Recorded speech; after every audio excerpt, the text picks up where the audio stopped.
ಕಾಂಗ್ರೆಸ್ಸಿನ ಶಾಸಕರು ಇರೋ ಕಡೆ 100 ಕೋಟಿಯನ್ನು ಕೊಟ್ಟಿದ್ದಾರೆ. ಬಿಜೆಪಿಯ ಶಾಸಕರಿಗೆ ನಮಗೆ ಹೆಚ್ಚು ಕಮ್ಮಿ 16 ಕ್ಷೇತ್ರಕ್ಕೆ 40 ಕೋಟಿಯನ್ನು ಕೊಡ್ತಾ ಇದ್ದಾರೆ. ಇದು ನಮಗೆ ಆರ್ಡರ್ ಅನ್ನ ನಮಗೆ ಸಿಗ್ತಾ ಇದೆ. ಕಳೆದ 3 ವರ್ಷದಲ್ಲಿ ಸಿದ್ದರಾಮಯ್ಯ ಸಾಹೇಬರು ಸರ್ಕಾರ ಇರಬೇಕಾದ್ರೆ ನಮಗೆ ಕಳೆದ ನವೆಂಬರ್ 11ನೇ ತಾರೀಕು ಏನು ಆರ್ಡರ್ ಜೀವೋ ಮಾಡಿದ್ರು, ಈಗ ಟೆಂಡರ್ ಹೋಗಿದೆ. ಅದು 25 ಕೋಟಿಯನ್ನು ಕೊಟ್ಟಿದ್ದಾರೆ. ಈಗ 40 ಕೋಟಿಯನ್ನು ಕೊಡ್ತಾ ಇದ್ದಾರೆ. ಆದರೆ ನಮ್ಮ ಸರ್ ಸಿ ವಿ ರಾಮಣ್ಣ ವಿಧಾನಸಭಾ ಕ್ಷೇತ್ರದಲ್ಲಿ ಸುಮಾರು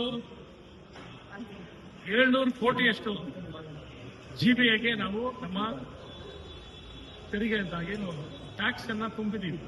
ಜಿಬಿಎಗೆ ಸರ್ಕಾರ ಕೊಡ್ತಾ ಇರೋ ಅನುದಾನ ಕೇವಲ 65 ಕೋಟಿ, ಅಂದ್ರೆ 10% ಆಲ್ಮೋಸ್ಟ್.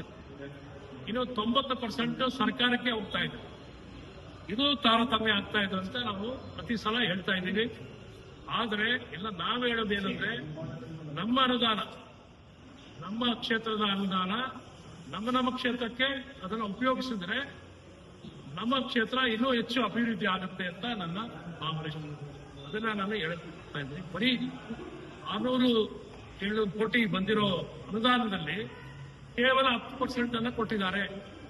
3 ವರ್ಷ 2 ತಿಂಗಳಲ್ಲಿ ನಮಗೆ ಕೊಟ್ಟಿರೋ ಅನುದಾನ ಈಗ ಇನ್ನೂ ಟೆಂಡರ್ ಪ್ರೋಸೆಸ್ ಅಲ್ಲಿ ಇದೆ. ಇನ್ನೂ ನಾವು ಕೆಲಸ ಪ್ರಾರಂಭ ಮಾಡಿಲ್ಲ. ಈಗ ಟೆಂಡರ್ ಪ್ರೋಸೆಸ್ ಅಲ್ಲಿ ಹೋಗಿದೆ. ಕೆಲಸ ಇನ್ನೂ ಪ್ರಾರಂಭ ಆಗಬೇಕಾಗಿದೆ. ಎಲ್ಲ ಕೆಲಸಗಳು ಇವಾಗ 3 ವರ್ಷ 2 ತಿಂಗಳಾದ್ಮೇಲೆ ಸರ್ಕಾರದ ಇವತ್ತು 2023ರಲ್ಲಿ ಸರ್ಕಾರ ಬಂದ್ರೇನು 2026ರ ಜೂನ್ 30ನೇ ತಾರೀಕಲ್ಲಿ ಇದ್ದೀವಿ. ಇವತ್ತು ನಮಗೆ ಈ ಅನುದಾನವನ್ನು ಕೊಟ್ಟಿದ್ದಾರೆ. ಆದರೆ ಏನೇನು ಸಾಲೋದಿಲ್ಲ.